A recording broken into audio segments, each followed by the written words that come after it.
जय जगन्नाथ। आपण बिजनेस करने को किए अटकाउछि कि आपण 1000 टंकार भी बिजनेस स्टार्ट कर पारे। मु आपन आज गोटे सैंपल कहूछि देखंतु गोटे रबर डाय एवं रेजिन रे केमती आपण भल डेकोरेटिव आइटम तैयारी कर परिबे एवं कोठी मिलुछि भी आपण कमेंट बॉक्स रे मते कहले मु आपन को डिटेल कहि देबी।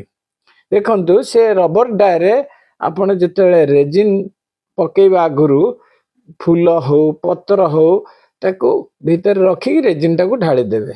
मैक्सिमम हाफ लिटर भीतर रेजिन टा खर्च हो एवं रेजिन संगे गोटे हार्डनर थाए से हार्डनर टा मिसिला परे किछि समय पर जते आपण डायट खोलिबे सेतरे देखंतु केते बढ़िया फिगर टे बाहरला।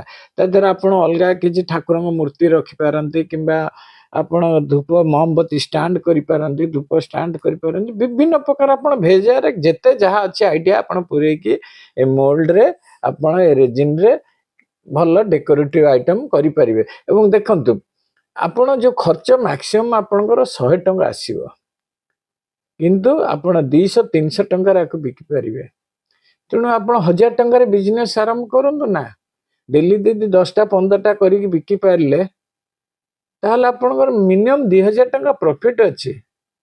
निज पाखा आखरे बिकंतु तापरे आपण अमेज़न रे बिकंतु आपनकर ऑनलाइन रे बिकंतु ऑफलाइन रे बिकंतु किछि ना करंतु नाले मो बिजनेस आइडिया देखंतु यूट्यूब रे छोटो छोटो बिजनेस आइडिया किछि करंतु बसंतु नहीं घरे।